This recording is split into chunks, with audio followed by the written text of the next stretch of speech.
Hello, I'm Steve Bailey, the NFSP Communications Manager, and welcome to a special episode of the Post Report podcast about hard-to-place postmasters.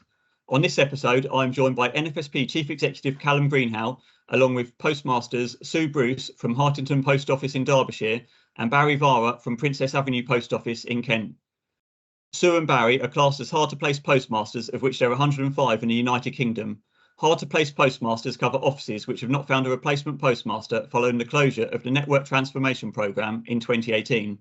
This is commonly due to location, decline in footfall, and can also be related to low remuneration. Most of these offices are also in rural locations. The original offer of 26 months compensation, offered due to network transformation becoming compulsory in 2014, has been revised to 12 months if a new postmaster has not been found by the end of March this year. This change has been made without proper consultation with the hard-to-place network. There was money which was supposedly ring-fenced and given to Post Office by the government for the end of the Network Transformation Programme. We have gone to Post Office, ministers, MPs, civil servants and citizens' advice to highlight how Post Office have enforced this contractual change, but as with the Horizon years, no one is listening. I'll bring in Calum now, who with his wife runs a post office in the Scottish Borders, which is also on the hard-to-place register. Calum, can you give us an overview about the hard-to-place network and how this could be another post office scandal which is happening now? Yeah, and I think you're right. It is potentially another post office scandal that is happening at this moment in time. And when we consider everything that is going on in the past in relation to Horizon, the Mr. Bates versus the Post Office ITV programme at the New Year, the Department of Business and Trade Select Committee, all of the issues that are going on, the inquiry, the public inquiry that is going on into the events of the past, and yet we've still got a situation where postmasters in the network are being treated in a manner that is unhelpful and is leaving them feeling as if there's a lack of appreciation and lack of respect from the Post Office and from government towards them. These are loyal individuals who have served their communities and served the Post Office over a long period of time. Many of them are beyond the state retirement age or have underlying health issues that mean that they shouldn't be working. And we've certainly been campaigning for a long period of time to enable them to leave the network, as they agreed to do back in December of 2015 with a leavers payment. Now, the history of this does go all the way back to 2012 when the government introduced the Network Transformation Programme that was supposed to finish in 2018. The government provided over £2 billion worth of funding to the Post Office to enable the network to be transformed, and for those who felt that actually it would not be conducive to their business if they stayed in the network and converted to the new models, the mains or the local. So they, by December of 2015, had to sign a conditional resignation pack that meant that when a potential new postmaster or a PNP came along to offer to take on the business, they were able to exit the business with a compensation package. And that when that finished in 2018, there was around 700 colleagues who were placed on a hard-to-place register. Sadly, many of those over the years, due to age or health, decided actually that they would hand in the keys, and they lost their investment. They received no exit payment. And they just simply closed their businesses. But we now have 105 who remain on the register, and we're doing everything we possibly can to help them to secure the funding to enable them to leave the network with their heads held high and with dignity.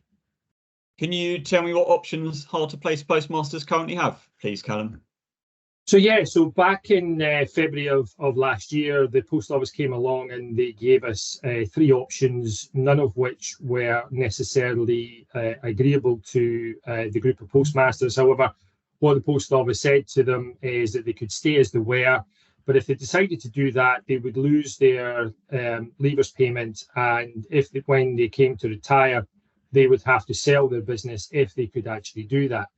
The other option was they could convert to a local, and what that would mean is they would actually lose what is known as their basic remuneration or an assigned office payment, and they would only receive a transactional fee, and obviously that was going to mean that their businesses probably would no longer be viable, and many of the colleagues rejected that option on the basis that as they looked at their businesses, it would not be conducive for them to do that. Or the third option was they could leave the network with 26 months worth of compensation if a replacement could be found before the 31st of March 2024.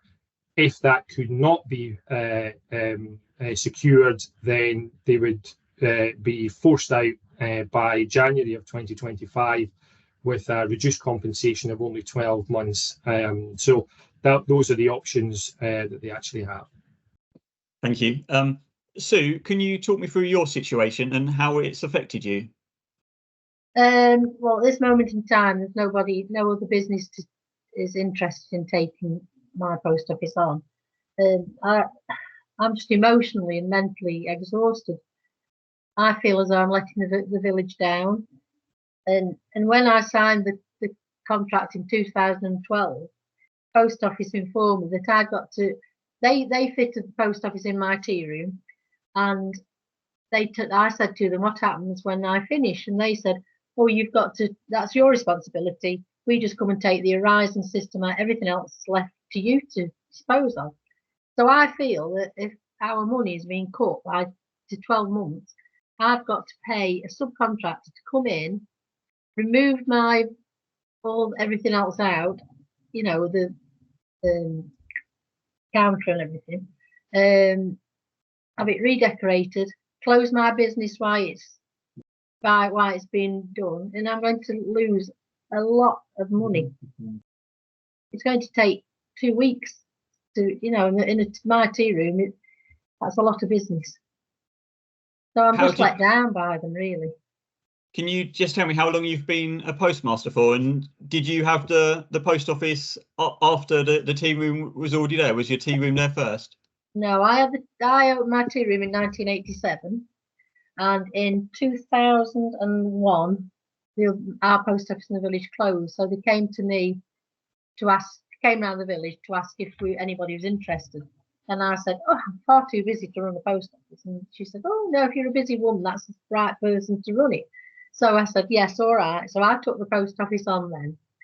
And it was, I just love looking after all my local people. And I won the best rural post office in 2003. I was regional winner in 2004 and in 2006. That's what my customers thought about me, because it was just a lovely communal way of life. Harry, can you just tell me about your situation as well, please?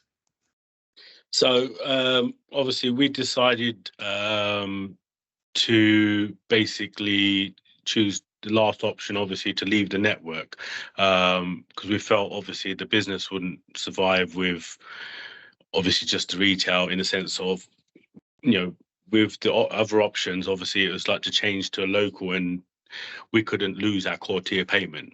That obviously pays for additional staff that we have in the post office, and it just wouldn't work out for us. So that was obviously my choice, to leave the network while we could, and obviously still have 26 months as a leavers payment. Just on that sort of Barry, and also sort of Sue as well.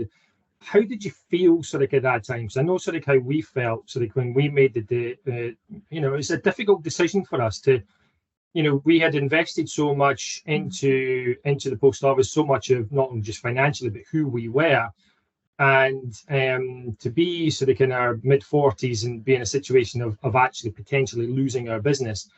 It was a really difficult decision for us to make, but we had to let our head rule our heart in one sense. How did you feel about that?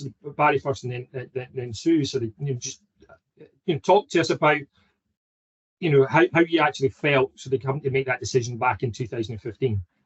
Oh, it was a very hard decision. I mean, I sat down with my wife and I said to her, "Look, we've got young children. I mean, I've been in the retail shop for 22 years now. That was my first. This is the longest job I've held. But obviously, for me, it was building up a rundown business.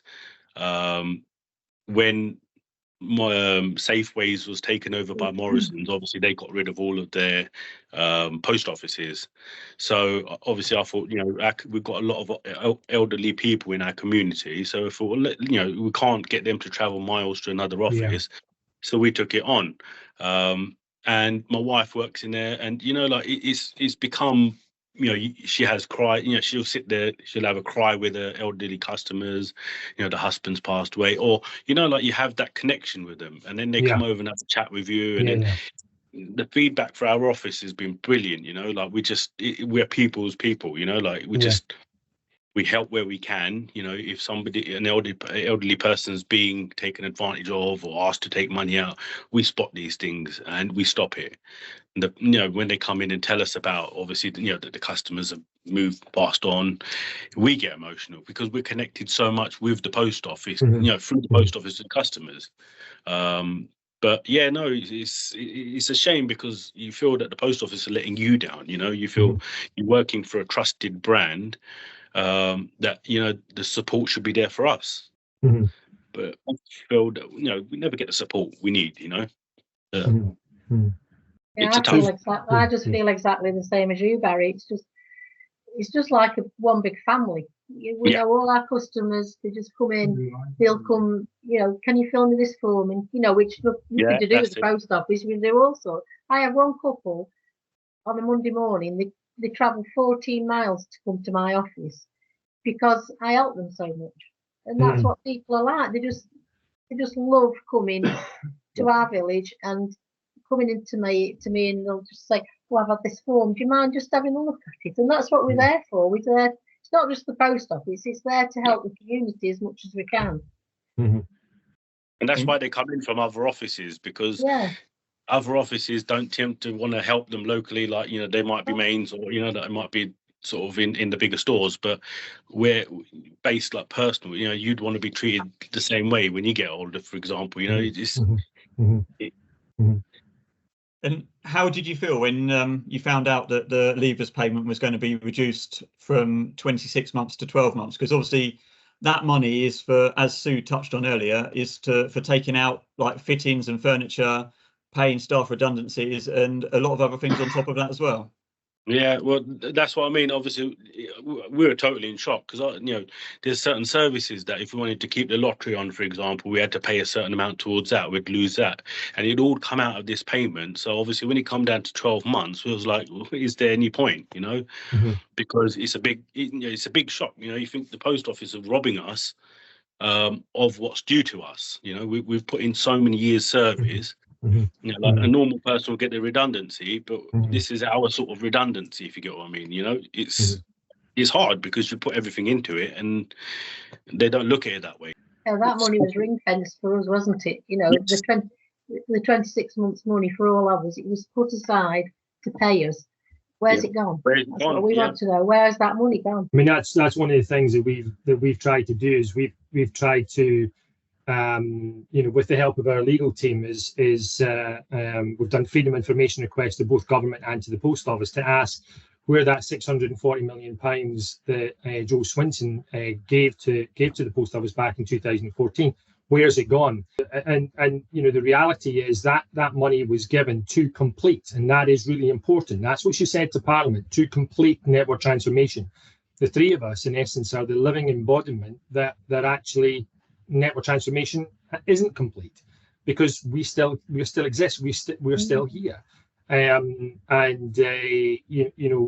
the question has to be, where is that £640 million gone? How has the post office spent it? Have they spent it on what they were supposed to spend it on, or have they spent it in a manner that they were not supposed to sort of spend it on? And of course, nobody wants that to come out into the public domain. With everything else that's sort of going on at this moment in time. So, the question, there are serious questions that need to be asked and need to be answered, but unfortunately, they're not. Calum, I'll just come back to you quickly on this subject now. All hard to place postmasters want to know why the leavers payment has been reduced from 26 months to 12. Is there any explanation that you can give to that? The post office, in one sense, that there is a reason, but where the 12 months has come from, that's not been a question that's really been answered. So what the conditional resignation back in 2015 that we all had to sign stipulated was that the only way that we would get the 26 months would be if there was someone willing to take it on. If there wasn't someone willing to take it on, we had to basically just wait. And for many of us, I mean, that's, as I say, December 2015, so many of us have been hanging on for more than 8 years. Some of us have been sort of hanging on since 2012. So, it's a long period of time. But and what the post office have done is they've come along and said, that agreement sort of we had with you, well, we're just going to scrap that. We're going to give you new terms and conditions. We're not going to negotiate them. We're not even going to talk to you about them. It's that or nothing. Oh, by the way, sort of because we're actually going to be closing you and there's not going to be a provision going forward, then we're not going to give you 26 months. We're only going to give you 12. Now, the thing that we're concerned about is that as I said earlier on, that when network transformation was supposed to have closed in 2018, there were 740 odd post offices that were sort of part of this hard to place, and we don't know how many of those 740 have left without anything at all, and as we kind of move forward with this whole program and the way that the post office have gone about it, we've just not been able to sort of understand why they wanted to why they've said 12 months and why they've not been able to or been willing to discuss with us any potential changes or any potential differences within the whole program. Have any of you come close to being able to have anyone take over your business during this time? Because I think, Sue, you've signed the resignation letter. Is it 3 times now? Is that correct? Yeah, 3 times. Carl from the post office came. He's been coming in the last few weeks because I've been around the village asking. I've been to all the shops to see would anybody be interested. But I don't want it to close. I just feel guilty, and I'm letting my customers down. So I've actually been around the village asking, and I have asked one lady, and Carl came to see me from the post office. But she's got 2. We're in a conservation area. It's a very old building. It's got 2 steps. And that's the problem. So he has gone away to look at it, and he has had a talk to the lady who runs the shop, but I'm not convinced. I'm not convinced because of health and safety and, the steps. And they won't let anybody have any steps anymore, will they? And he said, we'll need a ramp. Well, in our village, it's conservation, they won't be able to put a ramp or anything into that shop. We're the same, So, Sue. I'm not sure now. As well. Yeah. He's supposed to get back to me tomorrow or Monday to tell me if she's had any more thought. But he said, I'm going with my tape measure, measuring the steps. I can't just see it happening, really. I hope it does, but I don't know. Yeah, we've got no businesses around us. It's just ourselves and a Morrison supermarket. So we're in the middle of 2 other post offices, and it's quite far apart, but there's no other business to take it on there. So I think in our situation, we've got no other hope, like we kept signing, obviously, to see if there's any other people that are interested, but there's no one interested in taking on a post office. And you touched on it earlier, Barry. Post offices are so key to communities that you end up feeling guilty, like for potentially closing. Yeah. Oh, totally. Yeah. Oh, yeah. 100%. If we were to tell our customers that we're leaving, they wouldn't. They'd be in total shock. For them, they rely on they are coming to actually coming into me now because they heard me on Radio Derby and on East Midlands Television. So now they're all coming in. Is it true? Is it true you're closing? And we don't want you to close. And horrible. It's awful, really. You know, I said, well, I am getting out quite old now. I do need to retire. How much stress, worry, and sleepless nights has it caused you? Lots of sleepless, really. Yeah. Mentally and everything. It's you know, my husband, he keeps saying, you've got to stop worrying. It's not your fault. And it's the other businesses who are at fault for not taking it on. So you must not feel guilty, but you do, because you just, you know, I love my post office. I really loved being a postmistress, but I am 70 this year. So I think it's time really to let it go. It's going to be very sad when it happens. Very, very sad. It's very stressful. It's totally stressful. You always think about your community, and you do get your sleepless nights. You know, I wake up in the middle of the night and think, what do I do? You know, like I don't want to let the community down. I think you both live within the communities as Oh, well. Yeah. And that's the other thing, because we do as well. I mean, we live above our post office, so you know, we don't want to be in a situation where, you know, in essence, we're leaving the community without access to sort of post office provision. And this is the thing that sort of that bothers us about this whole thing, is when they went through the programme sort of before or earlier on, and people closed their offices, they left without sort of getting any compensation. What the post office did was put in an outreach. So there was still a post office provision, but actually the people, because they had closed, but it wasn't the equivalent type of provision that was carrying on, they lost their money. So what did the post office do with that? There's 740, you know, there's over 600 people who have closed their offices. Obviously, some of those over the period have been able to get out with compensation, but we don't know how many of them actually closed without any leavers payment. So the post office will have got that money. Yeah, where's that? So where did that money go? Where's it gone? Yep. Yeah, and it's always the case. So, you know, it's the same with the Horizon scandal, isn't it? So, like, where did the money go? Yeah, it's always the case with the post office. Where did it go? And actually trying to follow the money is actually proven sort of difficult. And that's the thing that I hear time and time again is you know, we've had calls and we've listened and spoken to the rest of our colleagues who are going through the same situation as ourselves. You know, it's the thing that comes back. We don't want to leave our community sort of without a post office. We feel we're letting the post office, you know, our community down. But the post office are not thinking, and the government is not thinking, we're actually letting these postmasters down. They're just looking at it, you know, statistic. If we can save some money. Can you just tell me how vital the post offices are to your communities, and also how do you feel by what post office have done throughout this period?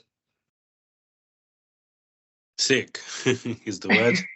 Feel sick.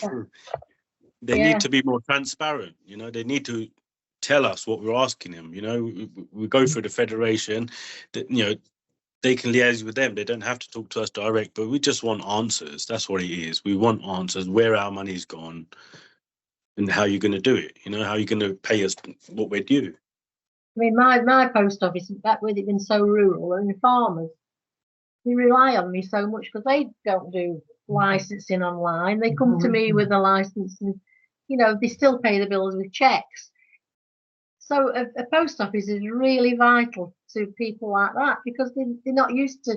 They don't want to be on a computer. They want to come face to face and to, you know, pay the bills, do the tractor licenses and everything. So.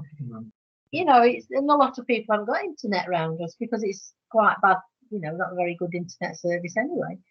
So, I mean, a post office is so vital to our community, to all communities. Yeah. So I just feel sad and disappointed in the post office. And Sue, I heard a radio interview you did last week where the interviewer said that if he was to resign right now, he wouldn't expect compensation from his job. But this situation we're talking about here is not as straightforward as that, is it? Because you were all promised 26 months payment, and to only receive 12 months may leave you with little money remaining after you pay tax, leases, mortgages, staff redundancies, and other associated costs, because you all have to clear all the post office equipment yourselves. Yeah. Yeah, I'm very disappointed in that man on Radio Derby, actually, that interviewer. I felt very disappointed because when he said that, he wasn't really supporting what we was discussing. You know, I'd signed for this compensation. He hadn't signed for compensation, so it's just a completely different situation to ours. Well, if a company is negotiating sort of with any of its people that it has a contract with to reduce the number of people that it has a contract with, you have to sort of agree to that. So they come along, they offer you terms, you agree to that terms, and therefore that's what happened. So what happened was, you know, the government decided back in 2012 they're going to do network transformation. We had the option to convert to a mains or a local. Most of us were going to be locals. And the terms of that would mean that the amount of remuneration that we would receive for doing exactly the same job would dramatically reduce. And if that was not going to be conducive to our business, we could opt to leave the network with a compensation package. That was the deal that we were offered. And basically, many of us, either through age, underlying health issues, or actually we looked at it from a business perspective and said, this is not financially viable for us to do.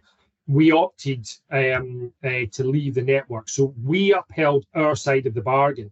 The problem is that what's happened is the post office 7 years later, sorry, so they come along and change the conditions unilaterally. They use their position of dominance. They are the post office. They are a government institution, and you know, it's very much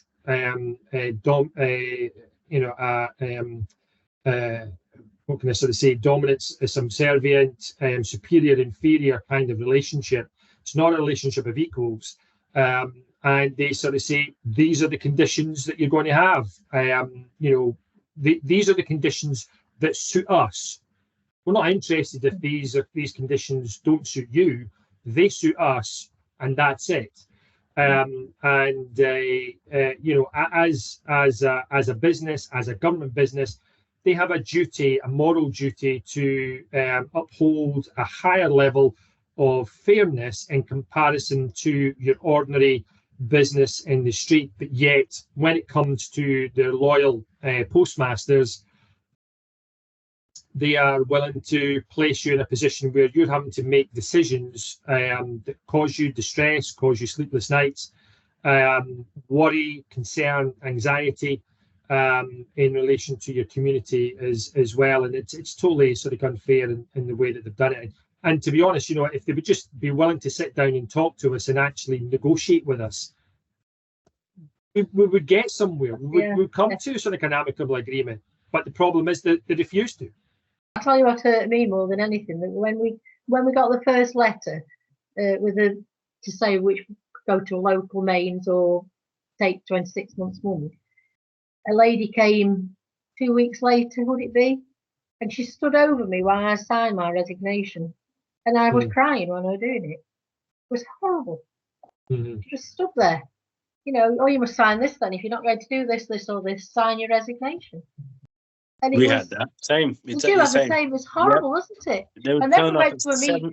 Yeah, they turn up at 7 o'clock in the morning before my post office open, and he would stand there. The same guy, he'd stand there in the shop next to me. We need you to sign this. Can you sign it now? I'm like, no, I'm not signing it now. I haven't looked at it. I haven't, you know, I've got 1,000,001 things to do. I will do it when I'm ready. But every morning I turn up. In the end, I phoned the helpline and I said, look, if he turns up in my shop one more time, I will be seeking legal advice, because this is pressure, you know, like, and it puts that stress on you. Every morning you've got to open the retail, then you've got to get that set up before you go in the post office. And then this guy is standing there every morning, and you think to yourself, well, you know, they've got to work with us.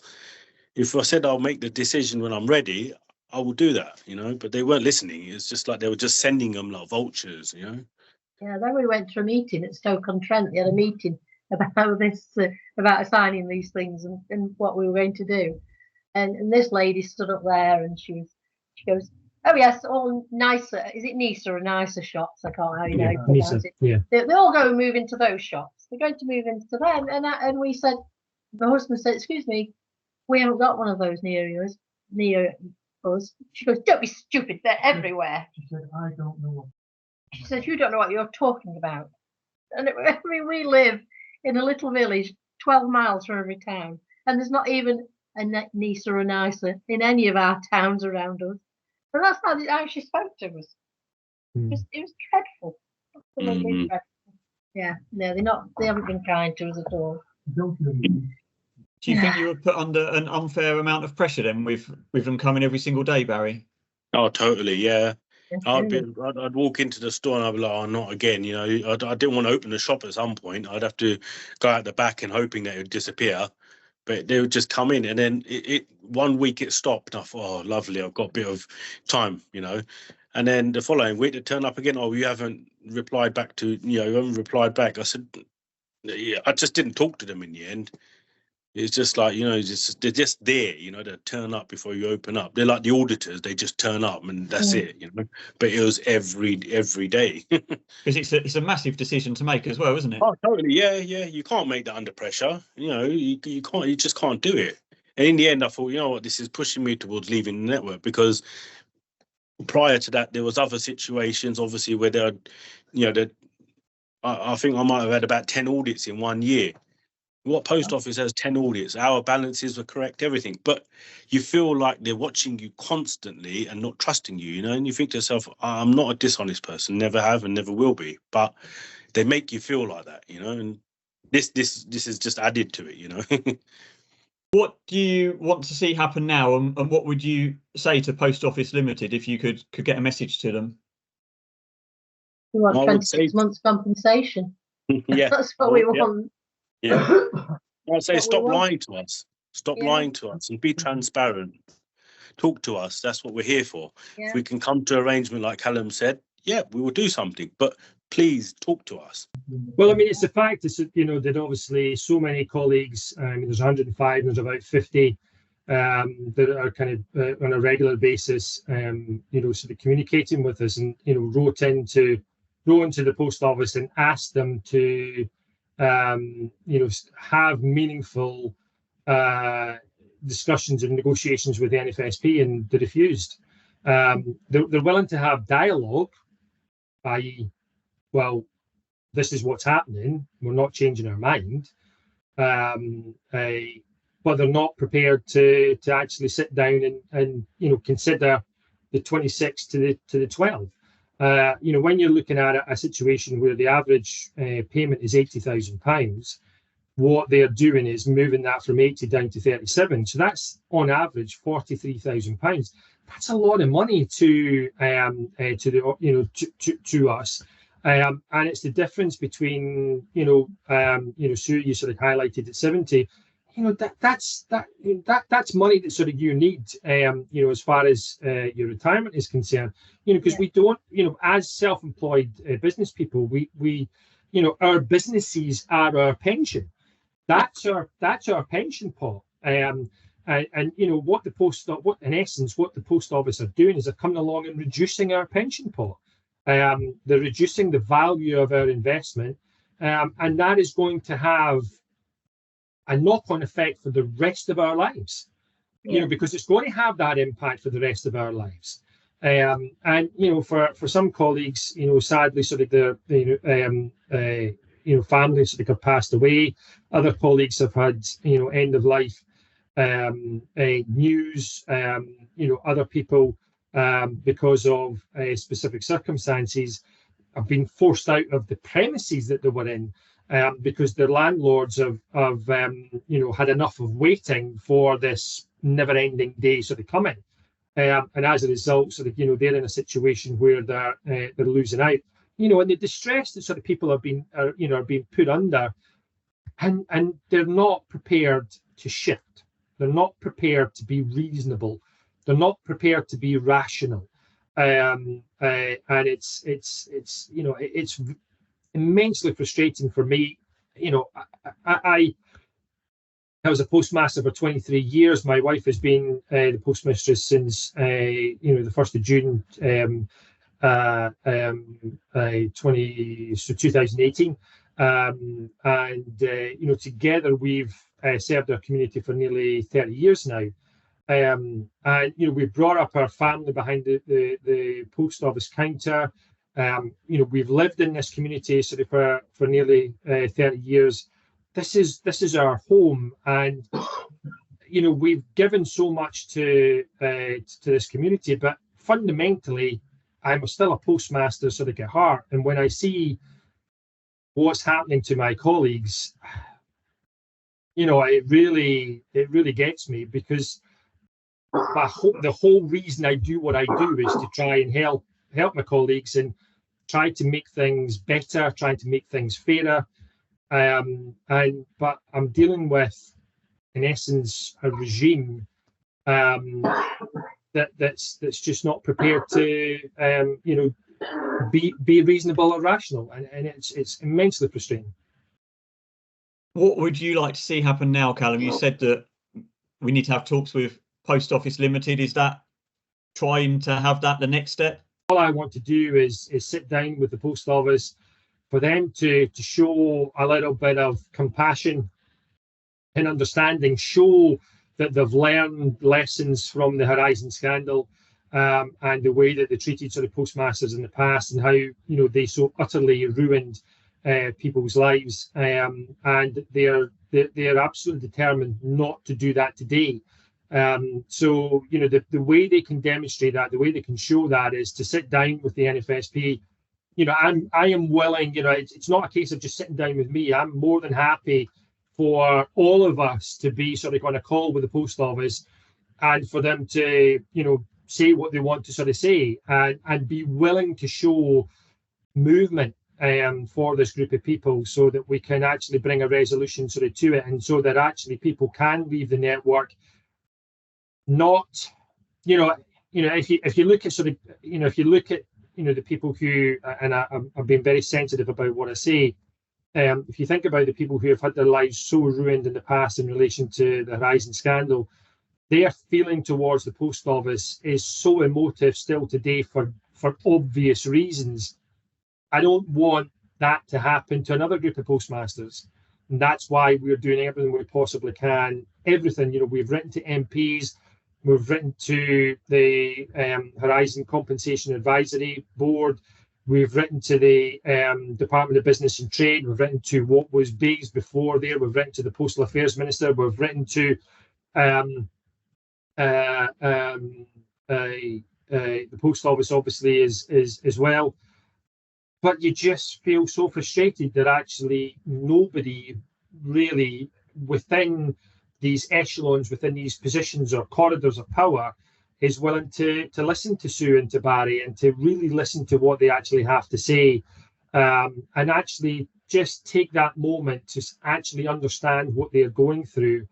And I'm sure that's exactly what happened in the past, that actually those who were trying to bring out what was going on with Horizon just felt as if they were blocked within those corridors of powers everywhere they turn. So history is kind of repeating itself, and it shows that in essence the leadership of this country still hasn't learned its lessons from the Horizon scandal, and is still prepared to treat people like Sue and Barry in the same manner.